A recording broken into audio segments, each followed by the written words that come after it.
All right, so here we are working on Nebula. Once again, my personal build, which it's been a while. It's covered in dust. I said at the start, this build was never intended to be a fast one, just one that I can kind of build on my spare time because I still have skunkworks and I want it to be awesome. So I've been sort of toying around with some ideas for the loop. As I've already showed you guys, we're going with the chrome tubing, which is chrome plated brass tubing. There was a lot of confusion in that last video. I guess I didn't explain very well, but it's metal tube, not painted or chrome painted plastic. But anyway, I digress, that's besides the point. We are gonna kind of show you guys how I get that pass through. A lot of you guys have asked, how do you pass those tubes through the floor or through the back wall and stuff? And I know kind of where I want some of that to go, so we're gonna focus on that today. And then we've got some really cool stuff coming regarding reservoirs that I want to be different.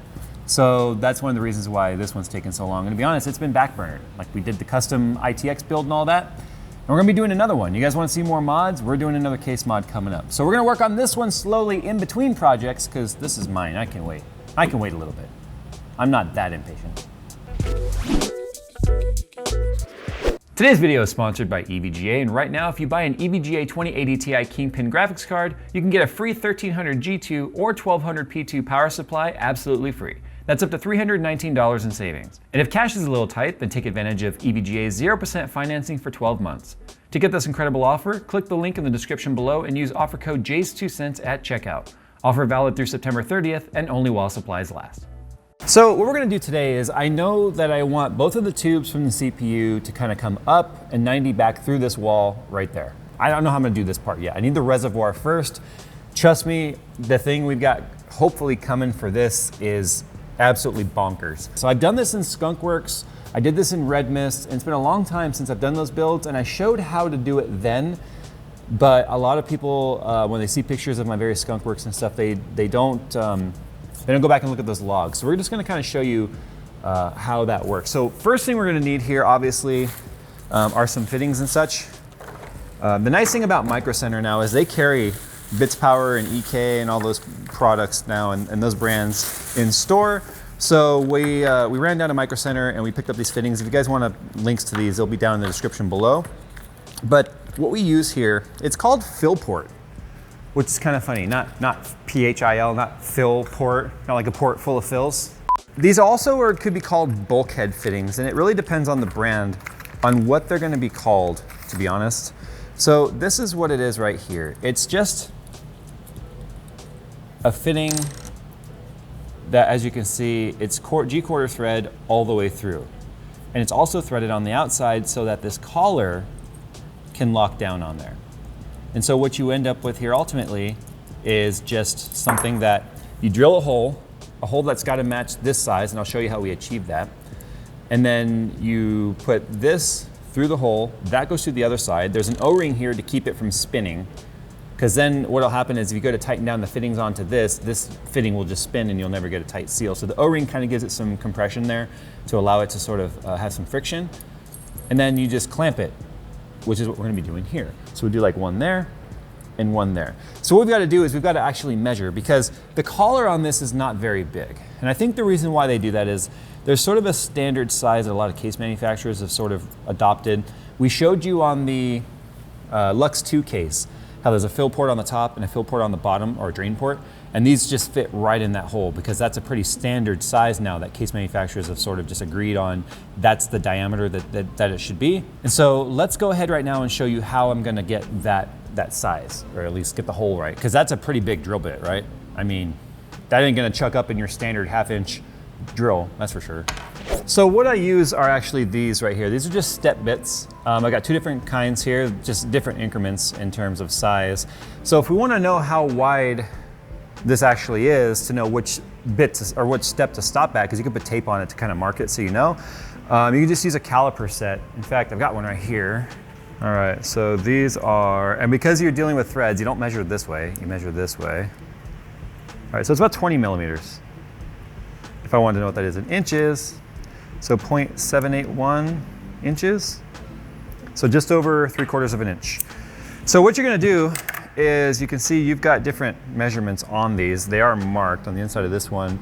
So we've got 3/4 of an inch right there. So what I would do is I could put a piece of tape around that, or I could put a black Sharpie or something, just so I know how deep to stop. But we're not ready to do that yet. Obviously the motherboard and everything's still in there. That's gotta come out, because we can't exactly go drilling and putting metal shavings everywhere. But first we have to measure. So what I've done here is I've got a knurl extension on each of these, because I've gotta clear this. This is a very tall heatsink with active cooling in there. So we've gotta clear that. And the reason why I'm not doing double bends is because, remember I showed you in our last video, we can get these tubes here with a single bend in them already, but I don't have a way of bending this again. Nor would I bend it again because it's plated. Because it's plated, if I bend it, the plating will crack. So I can't bend these again. What they do is they pre-bend, then they plate, and then they ship. So that's how that works. So what I'm gonna do now is I'm just gonna put some tape across there. That way I can measure and mark where I want the holes to go. And then I will show you how we actually do the hole marking so that we do it once. Because like I showed you, since that collar isn't very thick, we don't have a lot of room to play. Some of the bulkhead fittings, and you'll find them, like I said, called two different things, fill port or bulkhead fitting. The bulkhead fittings tend to have a little bit more of a collar on them. So what that does is it gives you a little bit of play inside of the hole. So if it's not quite left or right properly, you'll be able to shift it and get it to line up. Since I have very little overhang or collar on these particular fittings from Bits Power, I'm gonna try and measure 3 times and drill once. Yeah, I know it's the same thing as what I just did. All right, so I've done my measurement as stupid as possible, but close enough, I think, because I still do have a couple millimeters of movement in the fitting, just not a lot. You know what's funny? If you look at Skunkworks, so you look at the fittings down the bottom, maybe I'll try and find a picture of this to put up here. You'll notice there's rubber pads that they're on that are much bigger than the fitting. I didn't line it up right. So I had to find a way to be able to have more movement without the edge of the hole showing. So I was like, I'll just take this rubber thing and stick it on the fitting and put it down. So it's fitting plus rubber pad plus then the actual floor. So this right here is just it's an awl or a hole punch, and it's you use this in leather working or for getting yourself a nice divot so that you have a drill bit that won't walk. So we'll just push it. It's spring loaded. You can do it a couple times if you want. I now need to take the graphics cards and the motherboard out of there. Have a vacuum handy. A vacuum would be better than just blowing the shavings everywhere. So we'll be using a vacuum with a brush to vacuum this out. You don't want to just blow shavings all over the place. And then we'll be ready to drill a pilot hole and then drill it from the back side. It'll be cleaner if we drill from the back side and then clean it on the front side by just doing one pass. That way we don't get all the shavings also just kind of blowing through to the front side, which is where a lot of the delicacy is in this build. Delicacy. So what we're gonna do now is take a small drill bit and we're just gonna find where that dimple is, where it kind of just rests in there like that. And we're gonna just slowly drill a hole through there. We don't wanna do a high speed because we don't wanna, have it punch through and just bang against our board there, or at least our motherboard tray. So just go slow. You can even put it on speed 1 if you want. I've also got this tape on here. That way if it does jump out for some reason, I'm not gonna go scratching the paint job that I did all to hell, although it still could do some damage, it won't be as much. I can put on these, which are just rotary adapters, male to male. Oh man, you wanna talk about close. So I was looking at that going, are those gonna be like... That's like 1 pixel on this camera. I was like, did I just screw up in front of 2 million people? It wouldn't be the first time.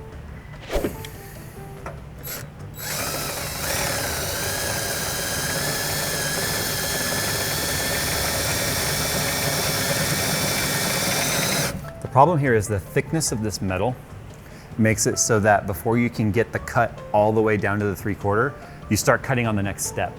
That's why I'll get it to the right size and then go to the other side to clean it. Jeez, that is some strong metal. This is what it was like drilling through the aluminum on the SM88 when I did it. You versus the guy she says is just his friend. Jay makes that joke a lot. Is there something behind it? Bah! Phil thinks that this looks like one of those grade A, under A characters with the little eyes and the big, oh, what the f, man? Bah! Ah. Yeah. Let's just put the computer back in and see how long it lasts.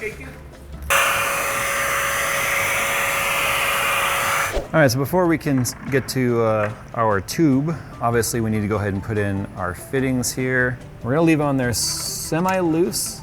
So for this next part, we're gonna put the motherboard back in, and we're gonna be bending a single piece of PETG into a 90, very similar to how our metal tube is. Because we cannot make easy adjustments to the metal tube, we can't just trim a little bit off like you can with the PETG, we're gonna mock it up with the plastic. Then we're gonna use the plastic as a template to make marks on our metal so that we make the cuts once on the metal after we've done it with the plastic. And the reason why we're gonna do a bend in the plastic instead of just doing a 90-degree fitting is because although the end points would be the same, as long as we take this and we use this metal as a jig for our 90, so we know that the radius is the same, and it's this identical piece to this, then we know that it's all gonna line up.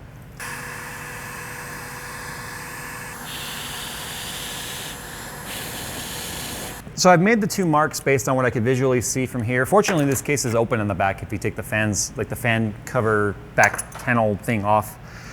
And I've measured longer than I think I'm gonna need.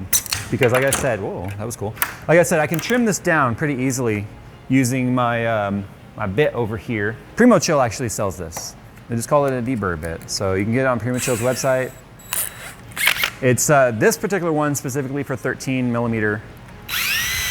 And I don't know if they make one for 16 or 14, but this is 13. And so now that that's cut and just deburred slightly, I'm gonna see how this fits, and then I'm gonna make adjustments as we go. The nice thing is both of these are making the exact same run, just have to do this twice. So what I'm gonna do is I'm gonna get the depth, as you can see here, properly to where it lines up with that, then I'm gonna worry about the height. So I'm just gonna trim the depth of this to where that moves centered and can, once it's along the side, then I can slowly trim it depth-wise to get it in. That distance is longer than like that, so you need to make very short adjustments on the bottom, otherwise you're gonna end up having too short of a piece by the time you try and straighten it out. If you were doing a PETG build, then you'd be done. But now, we've gotta take these, mark it on our metal tubes, and cut the metal. This is where I wish I had a belt sander, because then I'd be able to make those micro adjustments on this. Yeah, that needs to be trimmed on the bottom slightly. Because this wheel can also just snap, I'm like, don't push against it hard. Just barely touch it. I think we're doing all right. Yep. Looks all right. There. So there it is. That's what two of them look like. So I've got the riser. Fortunately, the knurl matched between the riser and the 90s.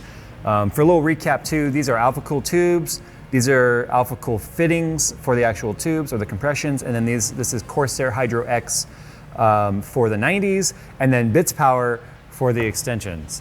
If you can't tell, there's no particular brand loyalty in this particular build. It's whatever works and matches, and fortunately, the chrome plating on all of these match. The problem with some chrome plating is you can have a slight goldish tint or kind of a blackish tint, depending on the plating process or the materials used, or even the materials underneath the plating. So fortunately, it all matches. The knurling on everything. So I'm glad I didn't go with like a diamond cut on the fittings and the knurls on those. It's just all knurl, which I like the way the light hits the knurling. Some people don't like that. I particularly do. So what we're gonna do now is I'm gonna throw the graphics card back in there to add a little bit more bling, so you can really start to get a good idea of why I'm going with just so much chrome. This is, I'm telling you, man, this is the 1990s lowrider right here. We are just low-riding this thing out in terms of the amount of chrome and stuff. Oh my goodness. It's like, this is the opposite of Mark's build. It's like, this is taking so much longer because I have to be careful with it. Versus Mark's, it's like, nah, distressed. We're getting close. I'm just waiting on some word regarding the reservoir and stuff I want to use, which will fill in this area. And there's not a lot to do. I mean, we're doing all M.2 storage on this, so I don't have to run any SATAs or anything. Although I was kind of thinking about putting 2 SATA drives right there just for the hell of it, to kind of fill in that space a little bit. And then we would have to do our radiators and such. So that is just another example of working with the tubes. You guys asked in the last video about, shut up, watch, about how I could do bends and stuff. And that's exactly how we do it. We use the 90s there. If I need more than one bend though, I have to do a But if I have to do more than one bend, then it will be like we did with the Dark Knight build. It'll be the 2 bend plus a 90 bend with a fitting, which I think will look cool. So what I'm gonna have to figure out now is once I have my reservoir set up over here, how I'm gonna get to the graphics card, and then from the graphics card to the CPU. Because the order I normally go is graphics cards, then CPU, and people get all like, well, aren't you heating up your CPU? No, the loop order really does not matter in a PC. It's not a car. We're not dealing with massive delta T's. We are just dealing with an equalized loop. I'm not gonna talk about this a million times. I'm not gonna debate and argue with you guys. It's the way it is, whether you wanna believe it or not. So I've gotta get from here to there. There's gonna be a 90 and a 90 there, and they're just gonna have a tube between them, so the radiators will be in series, and then that'll go to the res, and then that'll be the return from the CPU. So I already know how the loop's gonna go. I just have to figure out cleanly how I'm gonna route it. So hopefully you guys like the way Nebula is turning out. Man, it is bling-y. And you know, honestly, it's all because of this chamfered edge, this very Apple-like chamfered edge on this gunmetal brushed aluminum case. It's pretty dope.